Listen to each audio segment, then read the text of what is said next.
ஹே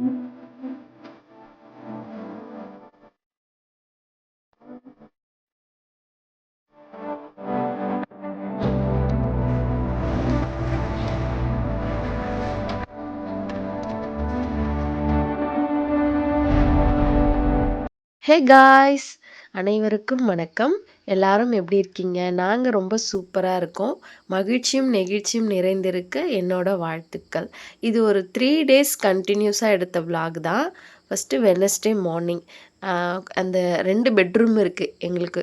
ஒரு பெட்ரூம் வந்து சுத்தமாக வச்சுப்போம். இன்னொரு பெட்ரூமில் என்னென்ன பொருளெல்லாம் வேஸ்ட்டாக இருக்கோ எல்லாத்தையும் போட்டு அடைச்சி வச்சுருவோம். ஃபர்ஸ்ட் ஆஃப் ஆல் வந்து குட்டி பசங்களோட ட்ரெஸ்ஸஸ் நிறைய கிஃப்ட்ஸ்லாம் வரும். நம்மளுக்கு குழந்த பிறந்த உடனே நிறைய கிஃப்ட்ஸ் கொடுப்பாங்க. அதே மாதிரி ஹர்திக், அதாவது என்னோடய ஃபஸ்ட்டு பையனுக்கு வந்து ஏகப்பட்ட ட்ரெஸ்ஸு, நிறைய ட்ரெஸ் வந்து அவன் ரொம்ப குட்டியாக இருந்ததுனால போடாமல் அதை எடுத்து எடுத்து அப்படியே பேக் பண்ணி வச்சுட்டே இருந்தோம். ஒரு 6 இயர்ஸாக எங்கள் கூட ட்ராவல் பண்ணுதுன்னு வச்சுக்கோங்களேன். அதுக்கப்புறம் சின்ன பையனுக்கு எடுத்து யூஸ் பண்ணலாம் அப்படின்னு சொல்லிட்டு கொஞ்சம் திங்ஸ் எடுத்து நாங்கள் யூஸ் பண்ணிட்டோம். இது வந்து 2019ல் எங்களுக்கு கிஃப்டாக வந்த திங்ஸு. எந்த அளவுக்கு சேஃபாக நாங்கள் வந்து பேக் பண்ணி ட்ராவல் பண்ணிகிட்ருக்கோம் பாருங்கள்.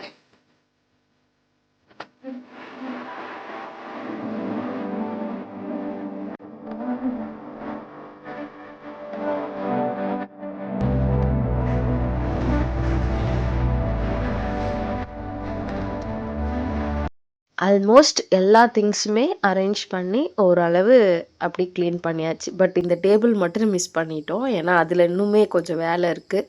அதனால மற்ற திங்ஸ் எல்லாமே எது எதெல்லாம் தேவையோ அங்கங்கே அரேஞ்ச் பண்ணிவிட்டு எல்லாத்தையும் ரெடி பண்ணிவிட்டு இந்த பெட்ரூமை வந்து ஓரளவு நீட்டாக க்ளீன் பண்ணிவிட்டு ரெஸ்ட் எடுக்க கிளம்பியாச்சு. எங்களுக்கு ரெஸ்ட்டுனாலே வெளியில் வந்து ரிலாக்ஸ் டைம் தான். பக்கத்தில் வயல்வெளி இருந்தது. அந்த வயல்வெளியை ரசிக்கிறது எத்தனை பேருக்கு பிடிக்கும்னு சொல்லுங்கள். எனக்கு ரொம்பவே பிடிக்கும். அந்த காற்றுல அந்த ஆடும்போது ஒரு சவுண்டு வரும் பாருங்கள், அவ்வளோ சூப்பராக இருக்கும்.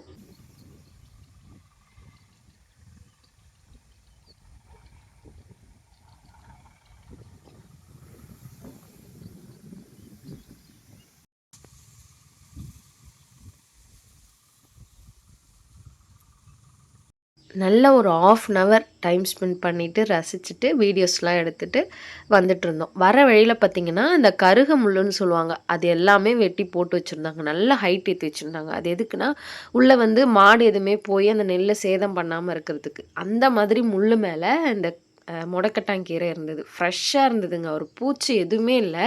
நம்மளுக்கு இந்த மாதிரி இயற்கையாக ஏதாவது மருத்துவ குணம் உள்ள பொருள் கிடச்சிது அப்படின்னா உடனே அதை விடவே கூடாது. நம்ம உடம்புக்கு ரொம்ப நல்லதுன்னு சொல்லிட்டு எடுத்துகிட்டு வந்துடணும். நான் அந்த மாதிரி முடக்கட்டாங்கீரை வந்து எனக்கு நிறைய இடத்துல நான் பார்த்துருக்கேன். வீட்லேயே செஞ்சு கொடுத்ததுனால அது எனக்கு நல்லா தெரியும். அதை எடுத்துகிட்டு வந்து தோசைக்கு ரெடி பண்ணி வச்சுட்டேன். அப்புறம் தென் வந்து இன்னொரு பெட்ரூம் வந்து க்ளீன் பண்ண ஹஸ்பண்ட் இறங்கிட்டாங்க. க்ளீனுன்னு இறங்கிட்டாங்கன்னா மொத்த வீடையும் க்ளீன் பண்ணிடுவாங்க. அவங்க அந்த ரூம் வந்து கொஞ்சம் ஈஸியாகவே க்ளீன் பண்ணிடலாம். திங்ஸ் எல்லாம் அவ்வளோவா இருக்காது. வெறும் டஸ்ட் மட்டும் பண்ணிடலாம். ஒரு 10 நிமிஷத்தில் ஈஸியாக க்ளீன் பண்ணுற ரூம்னால் அது இந்த ரூமாக தான் இருக்கும். தென் வந்து நான் மதியம் ஆஃப்டர்நூன் லஞ்சுக்கு வந்து ரசம் அண்ட் சாதம், எண்ணெய் கத்திரிக்காய் பண்ணலாம் அப்படின்னு சொல்லிட்டு அதுக்கு தான் அரேஞ்ச்மெண்ட் பண்ணிகிட்டு இருந்தேன். எண்ணெய் கத்திரிக்காவுக்கு எள்ளு அண்ட் வேர்க்கடலை எல்லாமே நான் ஃப்ரை பண்ணி எடுத்து வச்சுட்டேன்.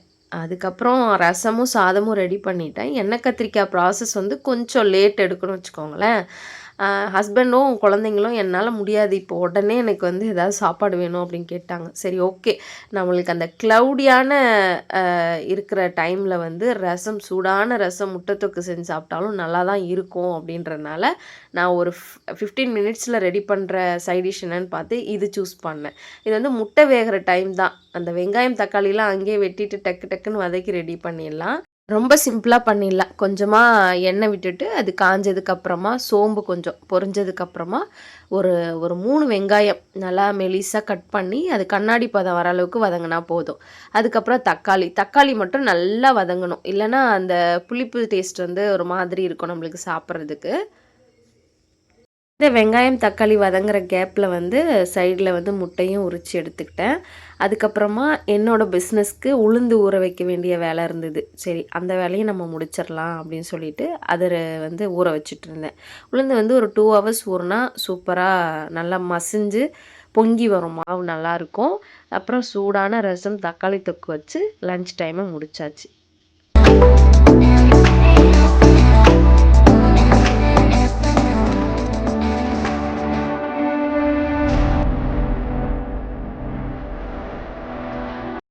தேர்ஸ்டே எடுத்த vlog. தேர்ஸ்டே பார்த்தீங்கன்னா, செம்ம மழை எங்க ஏரியாவுல. இவ்ளோ தண்ணி நல்லா முழங்கால் வரையும் தண்ணி இருந்தது. Then next day morning Friday காலையில் ஒரு 4:30 இருக்கும். நானும் என் ஹஸ்பண்டும் குளித்து ஃப்ரெஷ்ஷப் ஆகி வந்துட்டோம். நான் குளிச்சுட்டு வந்துட்டு பார்க்குற 2 ரூம் என்னென்னா ஹாலும் கிச்சனும் தான். ரெண்டுமே வந்து நைட்டு நம்மளால் முடியாது ஃபுல்லாக க்ளீன் பண்ணுறதுக்கு. குழந்தைங்க இருக்கிறதுனால எல்லா திங்ஸுமே ஷோபா மேலே போட்டு விளையாடிட்டு அப்படியே போட்டு போயிடுவாங்க. காலையில் அதை க்ளீன் பண்ணிவிட்டு நேராக கிச்சனுக்கு போவேன். இதுதான் என்னோடய மார்னிங் ரொட்டீன். பார்த்திங்கன்னா இது 2 தான் என்னோடய லைஃப்பில் இருக்கும். அது எல்லாமே க்ளீன் பண்ணி எடுத்து வச்சுட்டு நம்மளோட செல்ஃப் கேர், நம்மளுக்கு வந்து ஸ்கின்னுக்கு வந்து ஏதாவது நம்ம போடணும். அப்போ தான் பார்க்குறதுக்கு நம்மளுக்கு பிடிக்கிற மாதிரி இருக்கும். கொஞ்சமாக மாய்ஸ்சரைசர் அப்ளை பண்ணிவிட்டு தென் ஒர்க்கை ஸ்டார்ட் பண்ண ஆரம்பிச்சிட்டேன்.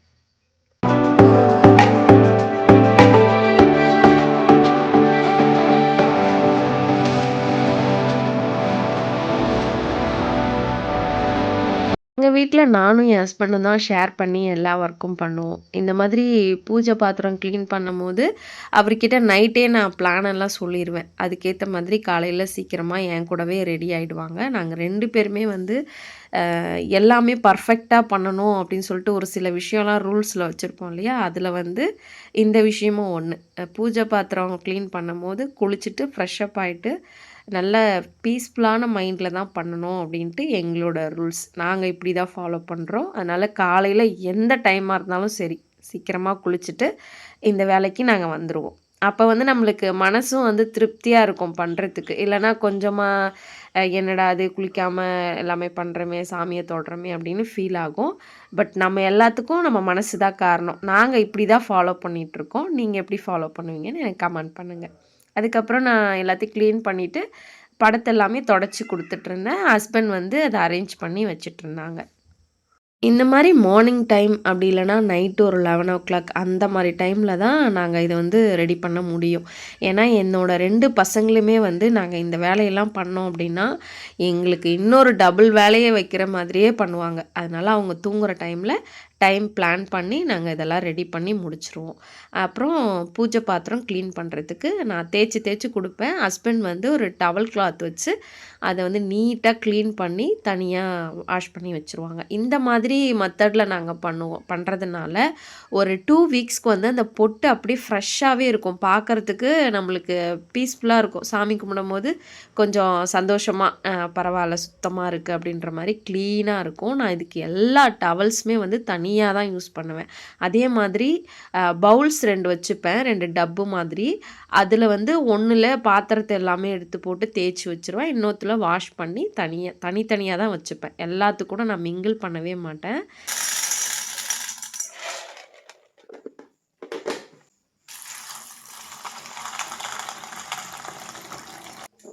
கார்த்திகை தீபம்ன்றதுனால நம்ம ஏதாவது பிரசாதம் பண்ணலாம் அப்படின்னு சொல்லிட்டு அன்றைக்கி சுழியம் அண்டு சுண்டல் தான் நான் வந்து ஊற வச்சுருந்தேன். சுழியத்துக்கு வந்து கடலைப்பருப்பு ஊற வச்சுருந்தேன். இது எல்லாமே ஈவினிங் செய்கிறதுக்கு நல்லா ஊறி வந்துடும். அதுக்கப்புறம் எங்களுக்கு லைட்டாக பசிக்கிற மாதிரி இருந்தது. ஒரு 6:30 போல் சீக்கிரமாக எழுந்து ஒரு 2 ஹவர்ஸ் கண்டினியூஸாக ஒர்க் பண்ணுற மாதிரி இருந்தது. சரி டிஃபனுக்கெலாம் அரேஞ்ச்மெண்ட் பண்ணி வச்சுட்டு காஃபி போட்டு குடிச்சிட்டு தென் ஒர்க்கை ஸ்டார்ட் பண்ணலாம் அப்படின்னு சொல்லிட்டு பால் வச்சுட்டேன். நான் வந்து ஏதாவது ஒரு ஒர்க் பண்ணுறேன்னா அது ஓரியன்டாக அந்த இடத்துல நம்மளுக்கு எந்த ஒர்க்கும் இல்லை அப்படின்னா நான் அடுத்த ஒர்க்கை பார்க்க ஆரம்பிச்சிருவேன். இப்போ பார்த்தீங்கன்னா பருப்பு ஊற வைக்கிறோம், அதுக்கப்புறம் சாதம் அடுப்பில் வெந்துட்டுருக்கு, பால் வச்சுருக்கோம் அப்படின்னா அங்கேயே நான் இருக்க மாட்டேன். தென் அடுத்து என்ன ஒர்க் இருக்கோ அது சைட் பை சைடு நான் பண்ணிகிட்டு இருப்பேன். அந்த மாதிரி விளக்குக்கெலாம் பொட்டு பாதி வச்சுட்டு அதுக்கப்புறம் காஃபி குடிச்சிக்கலாம் அப்படின்னு சொல்லிட்டு பொட்டெல்லாமே வச்சிட்ருந்தேன். அதுக்குள்ளே பால் கொதிச்சிரும். எல்லா ஒர்க்கும் அரௌண்ட் ஒரு 9:30க்கு எல்லா ஒர்க்குமே முடிஞ்சிருச்சு. வீடு க்ளீனிங் எல்லாமே.